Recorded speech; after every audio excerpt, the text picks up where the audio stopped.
The Hobson family had been meaning to buy some new furniture for ages, but somehow they never got round to it. There were always so many other things to do. Then one day, there was a big shout from Joe's room. The rest of the family ran to see what was the matter. Welcome to Joe's WBE desk had English. collapsed. There were bits of wood and pens and papers all over the floor. And in the middle was Joe. "I was just doing my homework," he said.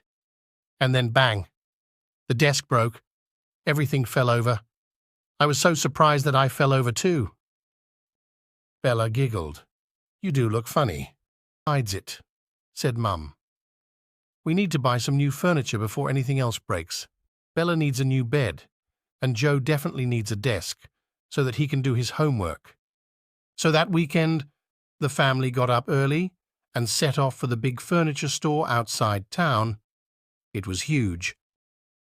The family had a trolley which they wheeled around the displays. There was so much furniture, some of it was arranged like in a real house. "I want this!" yelled Bella, running over to a big sofa. She climbed onto it and started jumping up and down. "Look, it's bouncy like a trampoline." "Bella, get down," said Dad. "You'll break something." Bella ran to a chair that spun on its stand. "This is fun!" she yelled, spinning in circles. "Careful, Bella," cried Mum. "Look, I'm playing houses," said Bella, crawling under a table. Bella loved playing houses. "That's enough." Mum took tight hold of Bella's hand. Bella didn't like it, but she had to stay close. The family chose a new bed for Bella. They chose a bedside table and cupboard too. Then they went to look at desks for Joe. Bella was bored now and tired. She didn't say much while the rest of the family discussed which desk to get. Joe had found one he liked, but Mum and Dad couldn't agree. "It's too big," said Mum. "There's not enough space in his room." "It's too small," said Dad.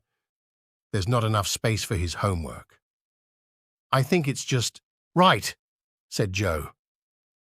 "Let's get a cup of tea while we try and decide," said Mum. "There's a cafe in the store." Dad thought this was a good idea.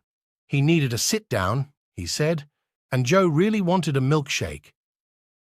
"What do you think, Bella?" asked Mum. Then she looked around. "Where is she? I bet she's jumping on the sofa." But there was no sign of Bella on the sofa. Then Joe wondered if she could be spinning on the chair. Sure enough, the chair was spinning round. But when he looked more closely, he saw it was a different child, not Bella. Mum and Dad were really worried now. "Where can she have gone?" asked Mum. "I told her to stay right next to us." "She never done anything like this before," said Dad. Joe felt worried too. What could have happened to Bella? Suddenly, Joe spotted something. "I think she did stay right next to us." He pointed at the floor, and they all saw Bella's foot. It was poking out from underneath the desk Joe wanted. They crouched down and peered underneath. Curled up like a cat was Bella, fast asleep. When Joe nudged her, she woke up and came crawling out. "What were you doing?" Joe asked. Bella yawned. "I was seeing if your new desk was big enough to play houses," said Bella. "And it is." Mum and Dad told Bella she must never do anything like that again. Though, as Bella pointed out, she hadn't meant to fall asleep. Mum and Dad weren't too annoyed. After all, it had been an accident. They bought the desk, and then they let Joe and Bella choose milkshakes in the cafe.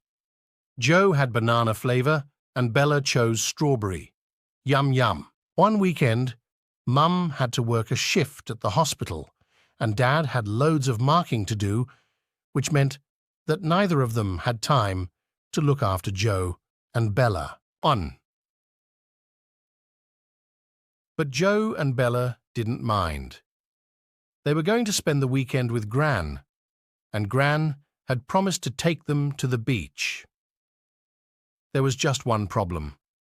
When they woke up on Saturday morning and looked out of the window, the rain was sheeting down. Bella pressed her nose against the glass and said hopefully, "We can still go, can't we?" But when Gran arrived to collect them, it was still pouring, and Gran said they would just have to spend the day at her house instead. It rained and rained. They watched a movie on TV, and when they stopped, it was still raining. They played cards with Gran, and when they stopped, it was still raining.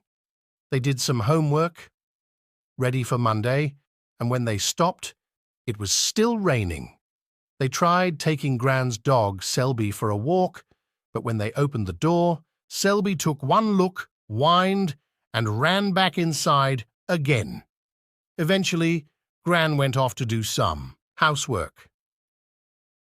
Joe decided to do more homework. He had tests coming up at school, and Mum and Dad were always on at him to work harder, but Bella was too little to worry about tests. "I'm bored," she said. "I hate this weather." "There's nothing we can do about it," said Joe. "You'll just have to make the best of it." Bella stomped off. Joe wasn't paying much attention to her. He was too busy with his maths. After a while, though, he noticed a banging and thumping from the kitchen. What was Bella up to? He got up and looked round the door. Bella was mixing something in a huge mixing bowl. "What's that?" Joe asked. "It's a lovely cake." "Cake?" said Bella happily. "But you can't have any." "That's a relief," said Joe, "because it looks terrible, and it smells worse." The cake mixture had all kinds of lumps in it, and the smell was like no cake that Joe had ever smelled before. "It's not for humans," said Bella. "It's for dogs. I've made it specially for Selby, because he couldn't go for his walk." "What's it got in it?" Joe asked. "Dog food," said Bella. "Silly. And it's got cornflakes, because Selby loves cornflakes, and yogurt, because Selby loves yogurt, and toast, and biscuits, and tinned rice pudding." Joe was feeling queasy just thinking about it. "Well, I hope Selby likes he said, but Selby didn't like it. When Bella put it down on the floor for him to eat, raw, because she said it would taste better that way, Selby took one sniff and then ran out of the room. Bella burst into tears. Gran came running into the kitchen. "Oh dear, what is the matter, Bella?" she asked. "It's raining," Bella howled. "It's never going to stop. We can't go to the beach, and now Selby doesn't like my cake." Joe didn't say anything, but he knew how Bella felt. It was turning into a horrible day. "Now then," said Gran, "things aren't that bad. Why don't we do something to cheer ourselves up?" "Like what?" "Sniff."